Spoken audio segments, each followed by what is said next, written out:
ನಮಸ್ತೆ ಸ್ನೇಹಿತರೆ. ಇವತ್ತೊಂದು ನಮ್ಮ ರಾಜ್ಯಕ್ಕೆ ದುಃಖ ತರುವ ಸುದ್ದಿ. ಯಾಕಂದರೆ ನಮ್ಮ ರಾಜ್ಯದಲ್ಲಿ ಕಷ್ಟ ಕಾಲದಲ್ಲಿ ಸಿ ಎಂ ಆದ ಮಾಜಿ ಸಿ ಎಂ ಎಸ್.ಎಂ. ಕೃಷ್ಣ ಸಾಹೇಬರು, ಆ ಕಷ್ಟ ಕಾಲ ಬಹಳಷ್ಟು ಜನಕ್ಕೆ ಗೊತ್ತೈತಿ. ಅವ್ರು ಸಿ ಎಂ ಆದಾಗ ನಮ್ಮ ರಾಜ್ಯದಲ್ಲಿ ಬರಗಾಲ ಬಂದಿತ್ತು, ನೀರು ಕುಡಿಯೋಕ್ಕೂ ಸಿಗ್ತಾ ಇಲ್ಲ. ಅಂಥ ಟೈಮಲ್ಲಿ ಅವ್ರು ಸಿ ಎಂ ಆಗಿದ್ರು. ಮತ್ತೆ ಒಂದು ಆವಾಗ ಕಷ್ಟ ಏನಪ್ಪ ಅಂದರೆ, ಡಾಕ್ಟರ್ ರಾಜ್ಕುಮಾರ್ ಅವರ ಅಪಹರಣ ಇದೇ ಟೈಮಲ್ಲಿ ಆಗಿತ್ತು. ಕಾಡು ವೀರಪ್ಪನವರು ಡಾಕ್ಟರ್ ರಾಜ್ಕುಮಾರ್ ದೇವಂತ ಅವರಿಗೆ ಅಪಹರಿಸಿದ್ದು. ಇದು ಎಷ್ಟು ಕಷ್ಟ ಕಾಲ. ಇವರು 5 ವರ್ಷ ಆಡಳಿತ ನಡೆಸಿದಂದರೆ ಹೇಳಬಾರ್ದು, ಅಷ್ಟು ಕಷ್ಟ ಇತ್ತು ಅವಾಗ. ಅಂಥ ವ್ಯಕ್ತಿ ಇವತ್ತು ನಮ್ಮ ರಾಜ್ಯ, ನಮ್ಮ ದೇಶದಿಂದ ಭೂಲೋಕ ಬಿಟ್ಟು ಯಮಲೋಕಕ್ಕೆ ಹೋಗ್ತಾ ಇದ್ದಾರೆ. ಅವರಿಗೆ ಒಂದು ನಮನ ನಾವು ಮಾಡಬೇಕು. ಇದೇ ಥರ ನಾನು ಹಲವಾರು ಸುದ್ದಿ ಕೊಡ್ತಾ ಇದ್ದೀನಿ ಸ್ನೇಹಿತರೆ.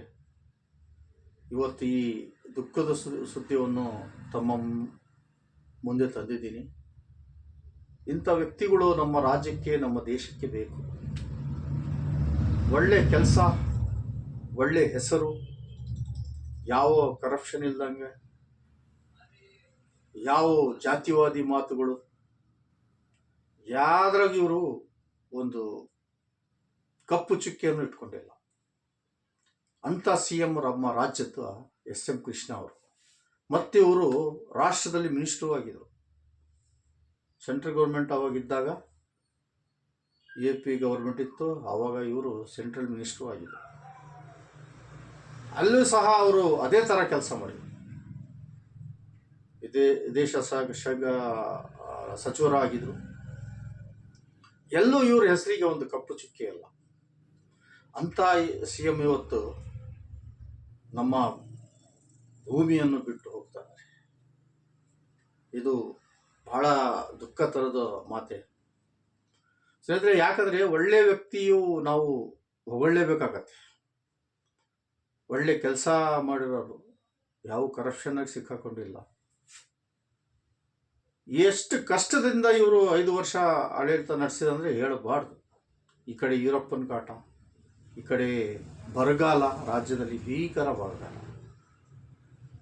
ಅಂಥ ಟೈಮಲ್ಲಿ ಸನ್ಮಾನ್ಯ ಶ್ರೀ ಎಸ್.ಎಂ. ಕೃಷ್ಣ ಅವರು 5 ವರ್ಷ ಪಾರು ಮಾಡಿದರು.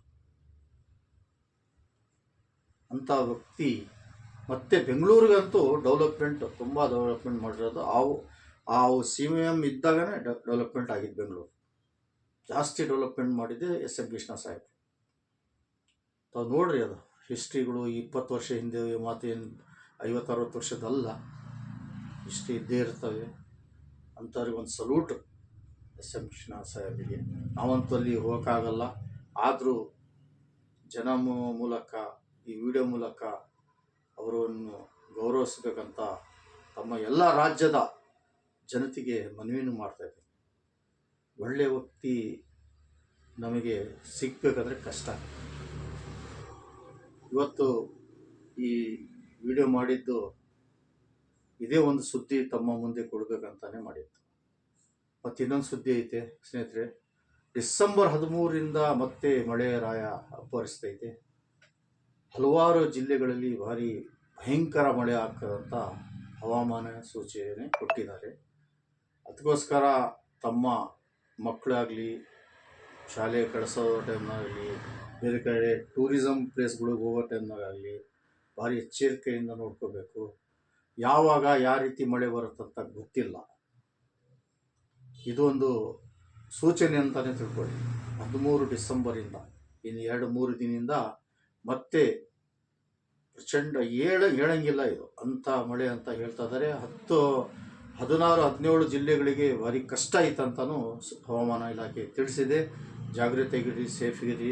ನಾಳೆ ಇದೇ ನಮ್ಮ ಎಸ್.ಎಂ. ಕೃಷ್ಣ ಸಾಹೇಬರು ನಿಧನ ಆಗಿದ್ದ ಕೂಡಲೇ ರಜಾ ನಾಳೆ ಶಾಲಾ ಕಾಲೇಜಿಗೆ ಘೋಷಣೆ ಮಾಡಿದೆ. ಸೇಫಾಗಿರಿ, ಸುರಕ್ಷಿತ. ಇಂಥ ಸುದ್ದಿ ತಮ್ಮ ಮುಂದೆ ತರ್ತಾ ಇದ್ದೀನಿ. ನನ್ನ ಯೂಟ್ಯೂಬ್ ಚಾನಲ್ ಸಬ್ಸ್ಕ್ರೈಬ್ ಮಾಡಿರಿ, ಶೇರ್ ಮಾಡಿರಿ, ಲೈಕ್ ಮಾಡಿರಿ. ಜೈ ಹಿಂದ್, ಜೈ ಕರ್ನಾಟಕ.